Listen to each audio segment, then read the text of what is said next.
Hey, gorgeous! Welcome to the Business Mindset Podcast with Holly Wharton, which combines powerful strategies on how to upgrade your business mindset along with practical business tips to grow your business. This podcast features solo shows with Holly and also interviews with inspiring women entrepreneurs from around the world.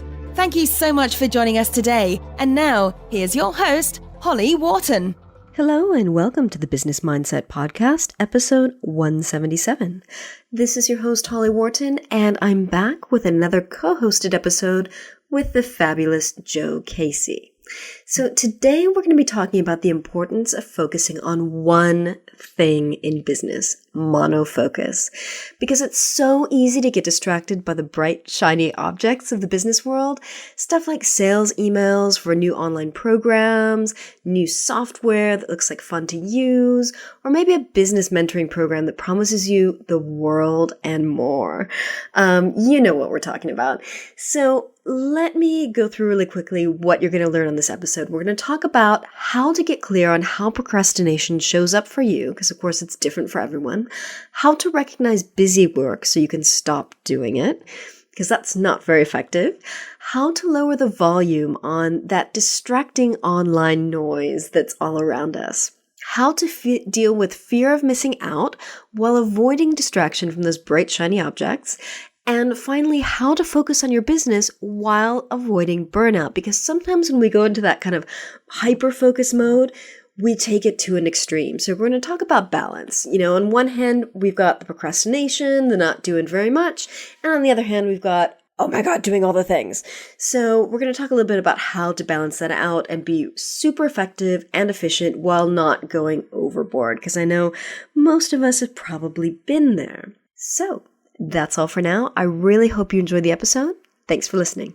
Everybody, this is Jo Casey and I'm here with Holly Wharton and you're here for our special monthly joint podcast. Hi, Holly. Hello. Hi. So Holly and I we're recording this in November and we're both feeling that kind of, we're nearly at the end of the year. Holly's just getting over a cold. I'm feeling that kind of, I need to get outside more and get some daylight. So it's that kind of interesting time. So hopefully we will bring all the good stuff, all the good energy to the call. But please bear in mind that we're a little bit tired on this one. And we're really excited to talk about this because we were just having a bit of a preamble talk around our subject today. We both got really animated about it. And we're going to talk about what I believe is the difference that makes the difference in whether you have a successful business or not. And that is the ability to focus and execute stuff. So, Holly, have you got anything that you want to say as a kind of a lead into the subject?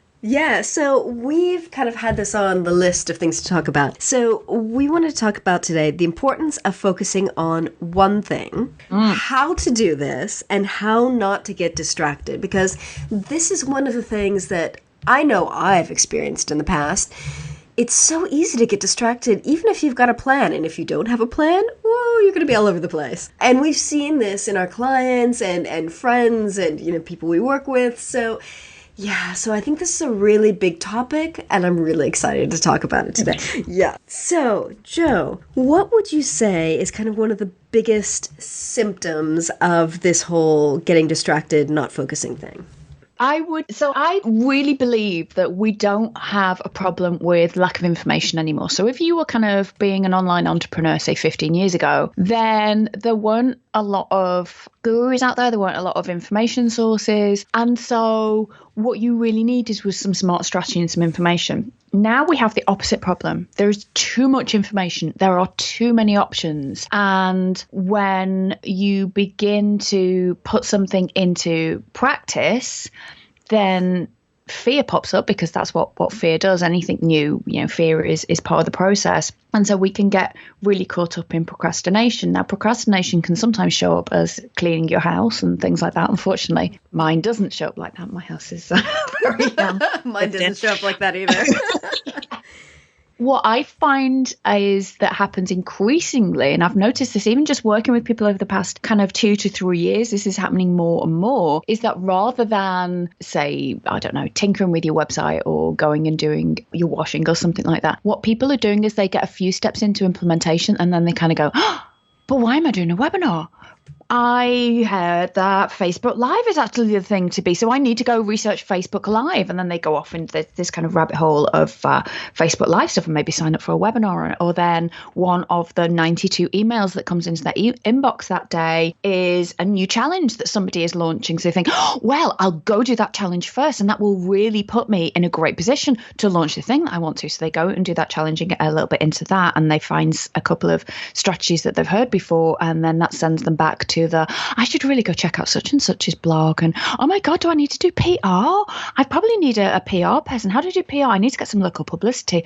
And it kind of goes round in this loop where you're constantly on the learning cycle and never implementing and never actually even learning something completely, because it's always like, oh, and there's another thing, and oh, there's another thing. It's, we're just so distracted now that it's really hard to commit and implement and follow through and finish something to completion. I completely agree. And I know I've been in this situation as well. And one of the things that I did, I think it was last year when I first realized I was just totally overwhelmed with all the stuff, because I had a plan, I was working with my coach, I knew what I needed to do, but newsletters are written so well, and marketing materials are written so well, and sales copy is written so well. So something new pops into my inbox and I'm like, oh, that sounds amazing. Let me check that out. But I've learned how to catch myself and just say no and click away. But that's taken kind of training my brain, and it's taken discipline to get to the point where when I catch myself doing this, I can just click away or delete the email or whatever and then move on. But I ended up having to do a lot more than that last year when I was really, really trying to focus. And that was unsubscribe from most of the things that I had subscribed to, just because it was too distracting. There was too much noise. And I actually stepped away from social media as well, which surprised me because I've been active on social media for so long. But I really had to just kind of put my stuff out there, but then ignore what other people were saying, which isn't very social. But I just couldn't deal with it. It was just too much information, too much input, too many bright, shiny objects, too much stuff coming into my brain, and I just needed a break to focus on my own thing. Yeah, I've been in that situation too. And one of the things that I ask my clients to do is to start unsubscribing from lists when they start working with me. Not because I don't want them to hear about, oh, there's another fantastic coach and I don't want you to hear about that. I just want you to focus on me. But it's just that, yes, there are, 20 other ways you could be doing this. Yeah. But you're going to do it this way because this way is going to get it done, and getting people out of that information overwhelm phase. Or because Oh, sorry. No, go on. No, sorry. No, or you could use a completely separate email to sign up for that stuff. Go into that separate email, access your download or whatever it was that you signed up to it for, and then not check that email on a daily basis. Don't import that email into whatever system you use, whether it's Gmail or Outlook or whatever. And then just go into it if you have like an X amount of time to kind of read that stuff, but keep it completely separate. That's another way if you really don't want to unsubscribe because you feel like you're going to miss out on someone's super special email offer thing. Yeah. And there are some great minds out there. There are some really smart strategies, but the strategy is worth nothing unless you can implement. And the thing that gets in the way of people implementing is that focus. And I was reading something the other day that said that actually the fact that we have so much choice now in the modern world is making us measurably unhappier. Yeah, that's not surprising. I mean, I think there's so much out there, and it's like, specifically with the business world, you've got this strategy, that strategy, the other strategy. We all learn about modeling other people, because other people, we can learn from them. But it's like, there's so many options out there. Like, what if that other new thing is the right strategy for me and not the one that I'm using? So it's so tempting to stray from our path. Absolutely. I was telling Holly this story just before we jumped on. So we're recording this on early November. So it was Halloween a few days ago, and had 2 hours of trick-or-treating with my daughter and some of her friends. 2 hours.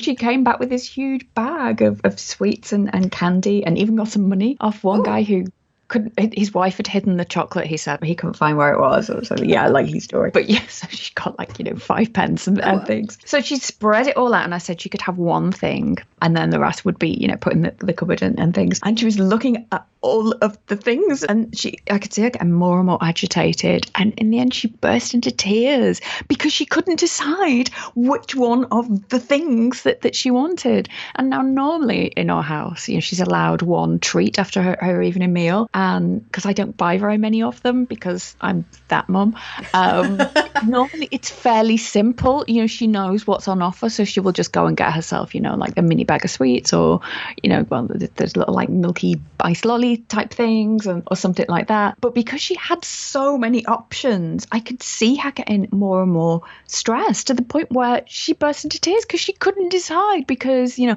if I have that one, then that means I can't have that one, and that one. And whilst it's kind of a bit of a sweet story and a bit of a funny story, it's also like, oh my goodness, this really isn't good. And I can see it happening with us grown-ups as well. We struggle to implement because it is that thought of, well, if I do this one, then I might be missing out on that other strategy, and that might be the perfect one for me. Yeah, you never know.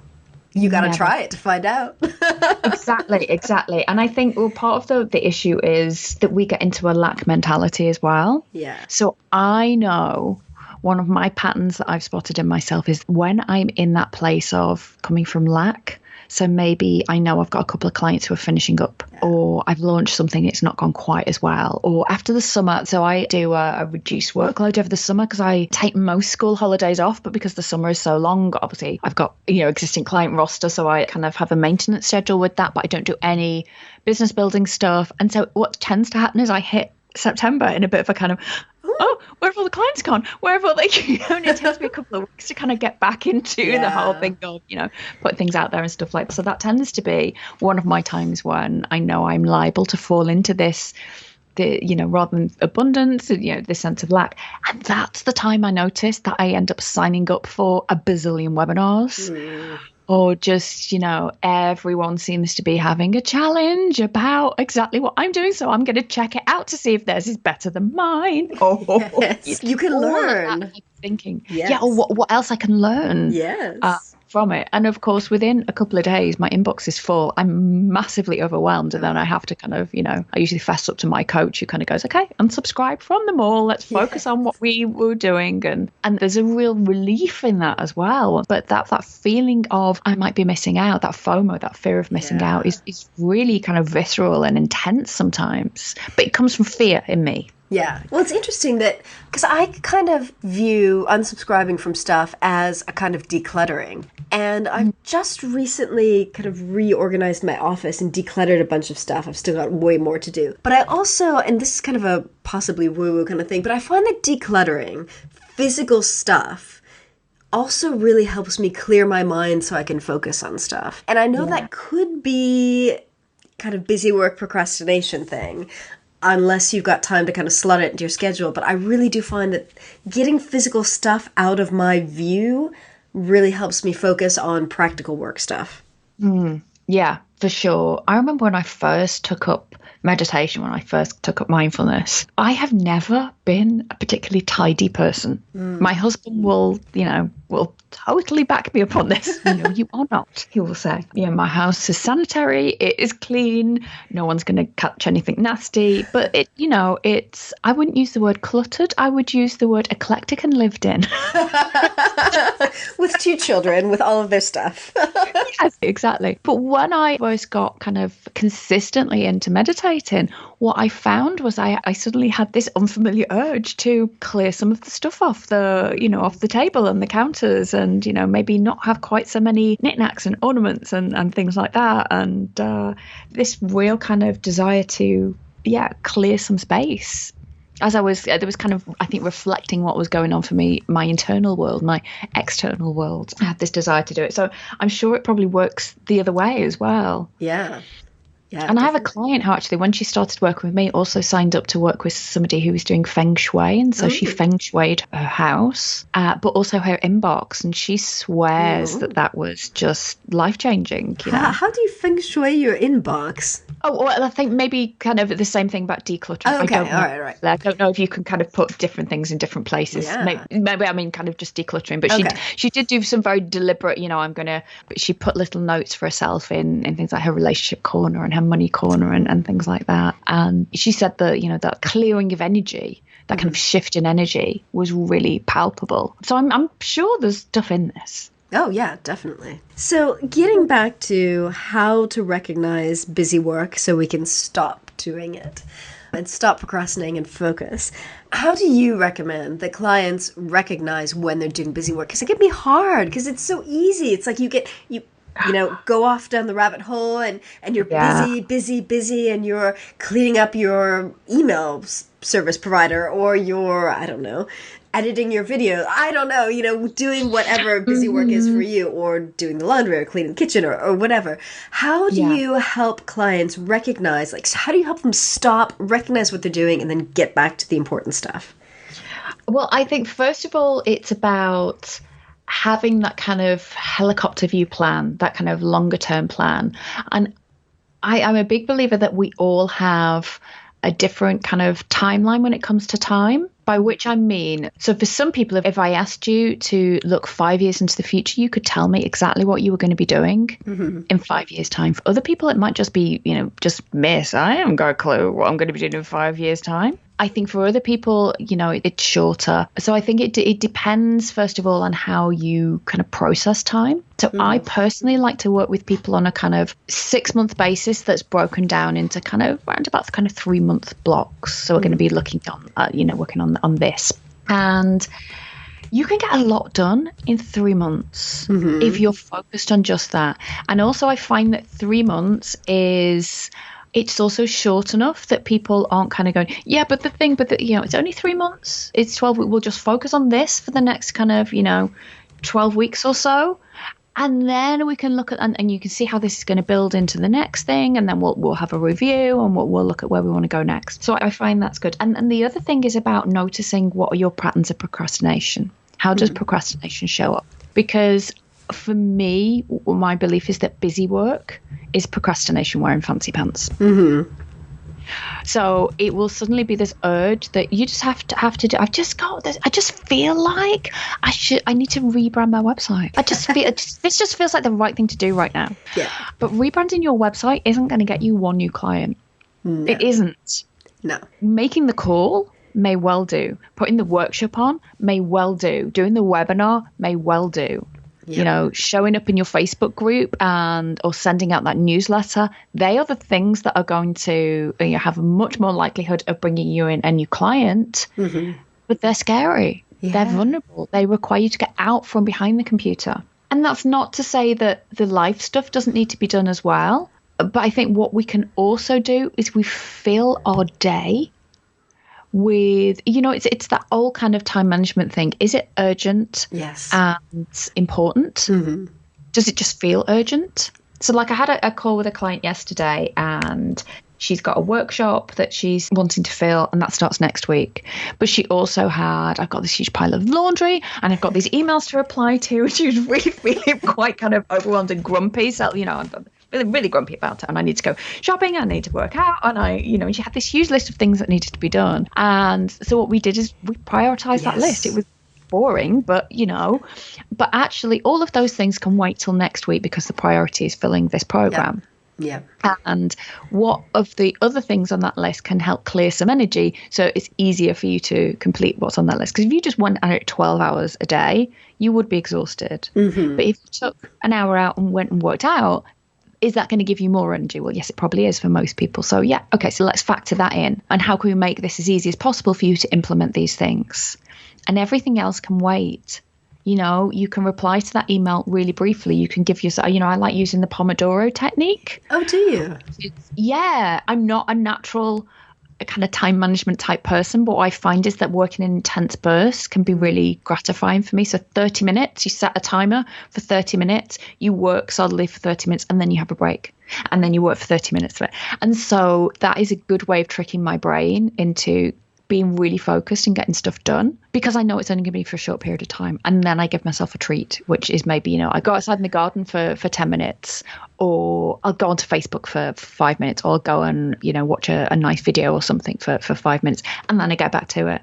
So I find that really helpful as a short-term implementation thing, but I need to have a plan of what is that I want to achieve.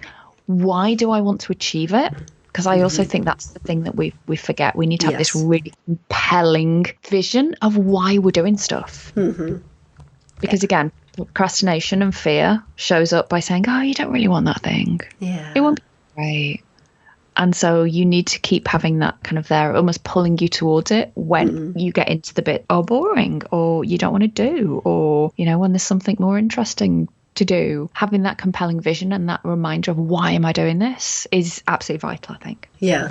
And I think what you said about prioritization is really, really important, because we all have massive to-do lists, but we've got to focus on the stuff that's going to help us get out there, help us get more visible, and get more clients, because that's what we're here for, is to help people. Yeah. So yeah. I've actually got big to-do lists, but I put a circle around the number of the things that are specifically going to get me more clients, that are kind of the more high priority tasks, so that I can more easily identify them when I'm looking for something to do off my list. So it makes it so much easier to identify it, because I prioritized in advance what's specifically going to help me get clients and what's just kind of a nice thing to do. And don't get me wrong, the nice things to do I think are really important as well. So I always give myself one kind of enjoyable task to do, which may be a longer term thing. It may be, so sometimes I do. So this is how I get past my procrastination. And this is one of the ways that I do it. When I know that I'm procrastinating and I spot it, I let myself do maybe an hour of it. Oh. So the eagle-eyed amongst you will notice that my website has had a tiny kind of tweak. I've put some really nice kind of starry background pictures, and I actually outed myself to my mastermind group and sent them a message just letting you know, just tinkering with my website, just making it look really pretty, going to give myself an hour. Yes, I'm totally procrastinating. You can call me out by 2 p.m. if I'm still working on it. And because I wanted that kind of creative outlet, I wanted to be able to do it, but I gave myself a limit on it. So I was very consciously doing it, rather than the times when I've maybe spent 2 whole days redoing my logo. And, and I use that as an example so often because I've done that. Yeah. If people have been following me for a while, my website has gone through so many iterations because that's one of my go-to ways of procrastinating and hiding. So I know that's why I call other people out on it. But, I have, I guess, this kind of check-in with myself, and also, I have other people around me who I'll kind of say, okay, you have to call me out on this as well if I'm doing this for too long. Yeah. So I think it's that kind of self-awareness around it too. Yeah. It's funny, when I feel the need, I love tinkering with my website, but when I feel the need to do that and I catch myself, I always remind myself, I have this friend that I went to coaching school with, and she's had the same website since 2011. Like, she hasn't touched it. It's horrendous. It's so, like, I hate to say old style because that wasn't that long ago. It was 5 years ago, but it's so old. It doesn't represent her. It doesn't represent her business, but yet she is wildly successful in her business. We're talking multiple 6 figures with a shitty website. So, like, that's probably not the thing that's going to change our lives, if that, for those of us who tend to procrastinate and things like that. So I think that's a great example of the way you said. You allow yourself an hour to play with it, and then you move on, because that's probably not going to be the major game changer in your business.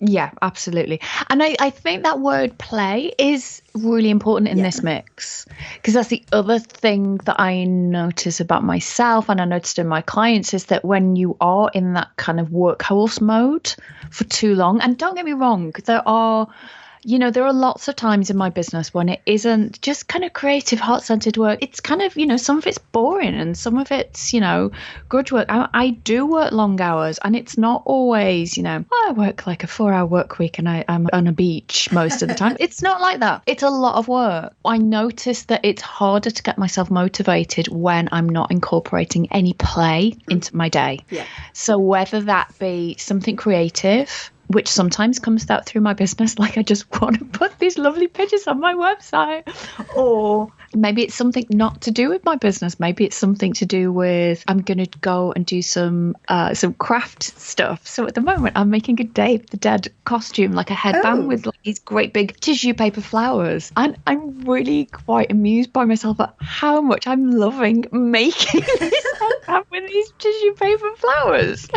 Just because I kind of wanted to, and it's been ages since I've done anything like that. So, but I recognize that need to play in myself. And I think that can also happen, particularly if you're in that kind of workhorse mode or doing lots of busy work. Yeah. Actually be that you're tired and, you know, you're kind of soul tired. Yeah. Not just kind of physically tired, but maybe, you know, are you having any fun? Yeah. Is there any play? It's like you need to relax and you need to rest your brain and do something completely unrelated. And that's where also getting outside, going on a walk, going to the gym, that kind of stuff can help in addition to artsy creative stuff.